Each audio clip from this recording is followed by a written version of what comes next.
नमस्कार दोस्तों अमिताभ बच्चन का जन्म 11 अक्टूबर 1942 को उत्तर प्रदेश के जिला इलाहाबाद में हिंदू परिवार में हुआ था और इनके बचपन का नाम इनकलाब था, जो बाद में बदलकर अमिताभ रख दिया गया। दोस्तों, इनकलाब नाम जो है वो आज़ादी की लड़ाई में इस्तेमाल होने वाले नारे इनकलाब जिंदाबाद से प्रेरित था। दोस्तों, अमिताभ नाम का मतलब होता है ऐसा दीपक जो कभी नहीं बुझे। अमिताभ के पिता हरिवंश राय बच्चन जो खुद एक मशहूर हिंदी के कवि थे और उनकी माता तेजी बच्चन जो कराची से वास्ता रखती है ने उन्हें स्टेज की दुनिया में आने के प्रेरित किया। वैसे आपके जानने लायक एक दिलचस्प बात और भी है कि अमिताभ का उपनाम श्रीवास्तव है, लेकिन इनके पिता ने अपनी रचनाओं को बच्चन नाम से प्रकाशित करवाया, जिसके कारण उसके बाद पूरे परिवार के साथ यह नाम जुड़ गया। दोस्तों, कैरियर और फिल्म इंडस्ट्री। शुरू में अमिताभ के लिए चीज़ें आसान थी क्योंकि उन्हें फिल्मों की दुनिया में आने के लिए किसी भी तरह की दिक्कत का सामना नहीं करना पड़ा और इसकी वजह से अमिताभ बच्चन की राजीव गांधी से मित्रता होना, क्योंकि इसी वजह से इंदिरा गांधी के हाथ का लिखा सिफारिश खत की वजह से उन्हें के एक आवाज की फिल्म 7 हिंदुस्तानी में आराम से काम करने का मौका मिल गया। वैसे हम यह कह सकते हैं कि ऐसा तो है कि अमिताभ ने अपने टैलेंट और अभिनय के दम पर इंडस्ट्री में बादशाह का मुकाम हासिल किया हो, या किसी और भी पैमाने पर अमिताभ बच्चन को हम महान कह सकते हैं। लेकिन एक बात तो है, जितनी आसानी से अमिताभ को बॉलीवुड में काम मिला वो भी इंदिरा गांधी के सिफारिश खत की वजह से, तो मेरे गले से अमिताभ को महान कहने की बात गले नहीं उतरती है। क्योंकि अगर हम रणवीर सिंह जैसे सितारों की बात करें तो मुझे तो उनके सरीखे सितारे ही महान लगते हैं। आज के समय में जिन्होंने एक संघर्ष के बाद सितारा बनने का मुकाम हासिल किया है। हालांकि अमिताभ ने फिल्मों में दुनिया में अपना हाथ आजमाने से पहले एक शिपिंग कंपनी में नौकरी की थी और बाद में इनके मां के द्वारा उत्साहित करने के बाद ये नौकरी छोड़ के मुंबई आ गए थे। वहां इन्हें काम करने के लिए 800 रुपये महीना वेतन मिलता था। दोस्तों, शिक्षा। अमिताभ बॉलीवुड के उन अभिनेताओं में भी है जिन्होंने अच्छी खासी पढ़ाई करी है, क्योंकि बॉयज हाई स्कूल में पढ़ाई के बाद इन्होंने शेरपुर कॉलेज जो नैनीताल में है से आर्ट में अपनी ग्रेजुएशन की हुई है। साथ ही इसके बाद विज्ञान में स्नातक स्तर की पढ़ाई के लिए दिल्ली के प्रसिद्ध केएमसी कॉलेज से पढ़ाई की और इसके बाद एमए के लिए ज्ञान प्रबोधिनी कॉलेज जो इलाहाबाद में है से की। दोस्तों, सफलता के लिए संघर्ष। वैसे अमिताभ को भले ही फिल्मों में आने के लिए संघर्ष नहीं करना पड़ा, लेकिन बाद के दिनों में चीज़ें इनके लिए मुश्किल थी और यही वजह है कि न केवल अमिताभ बच्चन की पहली फिल्म ने कोई अच्छा प्रदर्शन कमाई के हिसाब से नहीं किया, लेकिन इस फिल्म में उनकी भूमिका के लिए इन्हें सर्वश्रेष्ठ नवागतुक अभिनेता के लिए पुरस्कार मिला है और इसके बाद करीब 7 साल तक के अपने संघर्ष में इन्हें कोई विशेष सफलता नहीं मिली और तब तक ऐसा कहा जाता है कि वो निर्माता और निर्देशक महमूद साहब के घर में रुके।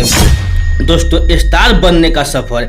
स्टार बनने अमिताभ बच्चन की जिंदगी में स्टार बनने के लिए महत्वपूर्ण मोड़ तब आया जब 1973 में आई प्रकाश मेहरा की एक फिल्म में इन्हें एक इंस्पेक्टर का रोल मिला, जिसमें इनके किरदार का नाम इंस्पेक्टर खन्ना था और उस किरदार में अमिताभ बच्चन एकदम अलग तरह के रोल में थे और साथ ही इनकी भारी आवाज़, जिसके लिए इन्हें ऑल इंडिया रेडियो में बोलने वाले के पद के लिए निकाल दिया गया था, वही इनकी खासियत भी बनी। ऐसे में जनता के लिए अमिताभ का यह रूप बहुत पसंद आने वाला था और इसके बाद बॉलीवुड के एक्शन हीरो और अंग्रेजी यंग मैन का रूप में एक नई छवि अमिताभ की जनता के बीच में बनी, जिसने इन्हें बेहद लोकप्रिय बना दिया। यह वही साल था जिसमें अमिताभ ने जय बहादुरी से शादी की करी और कह सकते हैं कि अमिताभ के साथ अब उनका लेडी लक भी था, क्योंकि इसी साल अमिताभ बच्चन ने जया के साथ 3 जून को बंगाली संस्कार से विवाह भी किया था। दोस्तों, लाइफ चेंजिंग मोमेंट 1976 से लेकर 1984 तक अमिताभ को अपनी कई सारी कामयाब फिल्मों की वजह से बहुत सारे पुरस्कार भी मिले, जिसमें उनकी बेहद कामयाब दीवार और शोले जैसी फिल्म भी है। शोले तो बॉलीवुड के इतिहास में सबसे कामयाब फिल्म में से एक है। यही एक वजह है कि अमिताभ फिल्म इंडस्ट्री के सबसे कामयाब और पहचान वाले अभिनेता और सबसे अधिक फिल्म फेयर अवार्ड पाने वाले अभिनेताओं में से एक है। और साथ ही आपको बता दें कि अमिताभ ने अब तक 3 राष्ट्रीय फिल्म पुरस्कार और 12 सर्वश्रेष्ठ फिल्म अभिनेता के फिल्म फेयर पुरस्कार शामिल है। और एक तरह से यह रिकॉर्ड है 1984-1987 तक संसद के निर्वाचित सदस्य के रूप में भी इन्होंने अपनी भूमिका दी है। असल में 1984 में इंदिरा गांधी की हत्या के बाद अपने दोस्त राजीव गांधी की सलाह पर वो राजनीति में उतरे और इलाहाबाद की लोकसभा सीट से चुनाव लड़े और राजनीतिक के चाणक्य कहे जाने वाले हेमवती नंदन बहुगुणा को हरा दिया। लेकिन कुछ समय बाद ही, यानी राजनीति में आने के 3 साल बाद ही अमिताभ बच्चन ने राजनीति को अलविदा कह दिया। अमिताभ बच्चन ने एक्टिंग के अलावा भी पार्श्व गायक के रूप में भी अपना योगदान दिया है। साथ ही एक अच्छे विज्ञापनकर्ता है रूप में भी अमिताभ की पहचान बनी हुई है। और उम्र के इस दौरान में भी, जब वे 73 साल के हो चुके हैं, अभी भी सक्रिय है। कौन बनेगा करोड़पति शो में भी इन्होंने होस्ट के तौर पर काम किया है और अमिताभ बच्चन को पसंद करने वाले करोड़ों में है। अमिताभ ने 12 से अधिक फिल्मों में डबल रोल किया और एक फिल्म महान के लिए उन्हें ट्रिपल रोल भी किया है। आज के दिन में अमिताभ के पास एक खास मुकाम है और इसी वजह से उन्हें फ्रांस के एक शहर धुविले की मानव नागरिकता भी इनके योगदान को देखकर मिली है, जो किसी भी विदेशी नागरिक के लिए न केवल सम्मान की बात है बल्कि बहुत ही दुर्लभ लोगों के पास ये है, क्योंकि यह केवल ब्रिटेन की महारानी एलिजाबेथ द्वितीय के पास और पहली बार अंतरिक्ष में प्रवेश करने वाले रूसी अंतरिक्ष यात्री यूरी नागरिन तथा पोप जॉन पॉल द्वितीय को ही दिया गया है। दोस्तों, बच्चों और परिवार अमिताभ बच्चन की 2 संतानें हैं, अभिषेक बच्चन और श्वेता नंदा बच्चन, जिसमें से अभिषेक बच्चन भी खुद अभिनेता है और अभिषेक का विवाह ऐश्वर्या राय के साथ हुआ है, जो बेहद खूबसूरत अभिनेत्री रह चुकी है और सलमान खान की एक्स गर्लफ्रेंड भी रह चुकी है। हालांकि एक्टिंग की दुनिया में अभिषेक का सिक्का जरूर नहीं चला, लेकिन अगर लड़की के मामले में बात करें तो करोड़ों दिलों को धड़कन रह चुकी है। ऐश्वर्या को अपने हमसफर के रूप में पाने वाले अभिषेक बच्चन बेहद लकी है। लव लाइफ और अफेयर्स। दोस्तों, अमिताभ को अफेयर्स की बात करें तो सन 1978 में अमिताभ और रेखा के बीच बढ़ती नज़दीकियों को लेकर न केवल अमिताभ के घर में बहुत हंगामा हुआ, बल्कि देश भर के अखबारों में भी यह सुर्खियां बनती जा रही थी।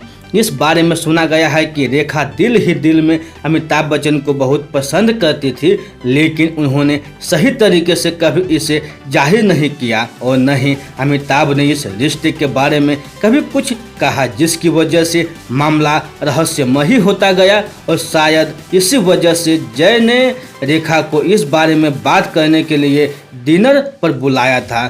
दोस्तों, सामाजिक रूप से सक्रिय अमिताभ बच्चन सोशल साइट पर भी काफ़ी एक्टिव रहते हैं और अपने फैंस के साथ जुड़े रहने के लिए ब्लॉग और फेसबुक और ट्विटर पर भी काफ़ी सक्रिय रहते हैं। अमिताभ बच्चन के बारे में शिवसेना प्रमुख रह चुके स्वर्गीय बाल ठाकरे यहाँ तक कह चुके हैं कि अमिताभ के योगदान को देखने हुए उन्हें भारत रत्न देना तो बनाता है, क्योंकि ऐसे भी देश है जहां लोग भारत के राष्ट्रपति और प्रधानमंत्री के बारे में नहीं जानते, लेकिन वो अमिताभ बच्चन को जानते हैं। ऐसे में उन्हें भारत रत्न दिया जाना सही है। साथ ही यह बात भी गौर करने लायक है कि उन्होंने यह बात ऐसे समय में कही थी जब महाराष्ट्र में मराठी बनाम उत्तर भारतीय विवाद चल रहा था।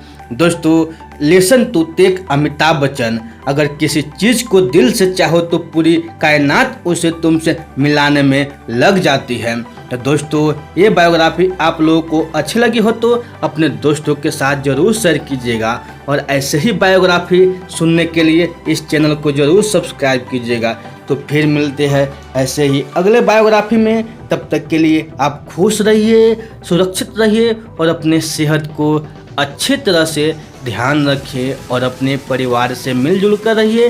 दोस्तों आप लोगों को बहुमूल्य समय देने के लिए हमारे दिल से आप लोगों को बहुत बहुत धन्यवाद।